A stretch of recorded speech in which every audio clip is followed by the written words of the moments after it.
Hello mga kamami! Meron na naman nga akong inamag na video dito sa aking gallery. Dahil nga sa sobrang busy ng Mami J nyo, hindi ko na masyadong matubag tong pag-e-edit ko. Noong February 16 pa nga tong mga video ko na to.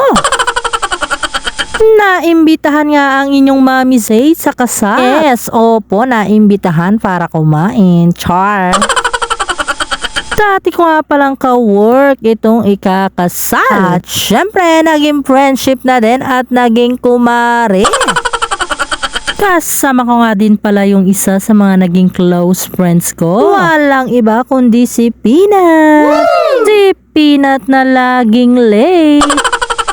Ginanap nga pala ang kanilang kasal doon sa may Bamban. At dahil may kanya-kanya na kaming mga junaki, hindi pwede nga alis tayo ng tayo lang. Siyempre, kailangan lagi tayong may mga bunta.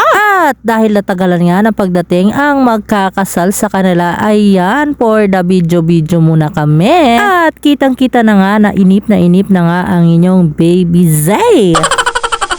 Napaaga din kasi kami nang dating dito sa venue. Naakala ko nga malilate pa kami. Maya-maya nga lang dumating na ang kanilang mayor. Yes po, opo, mayor nga po ang magkakasal sa kanila. At ayan na nga, nagsimula na ang seremonya. Parang gusto ko na lang talagang ikasal ulit.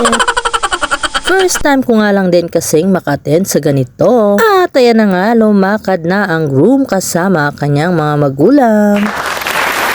Sunod na nga rin ang kanilang mga ninong at ninang. At syempre, ang pinakahihintay ng lahat, ang ating bride.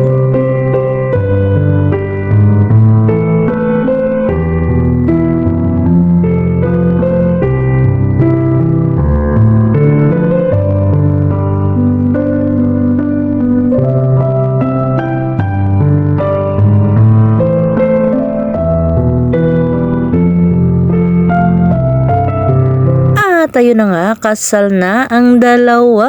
Nakita-kita nga din pala kami ng mga dati kong ka-work. At hanggang ngayon nandun pa rin sila sa work namin. O diba, ang titibay. At dahil dyan, shout out sa inyo. At syempre, congratulations nga pala sa ating mga bagong kasal. Best wishes nga pala sa inyong dalawa. At kung umabot ka man sa dulo ng aking video mga kamami, salamat po sa panonood. Huwag po sana kayong magsawa.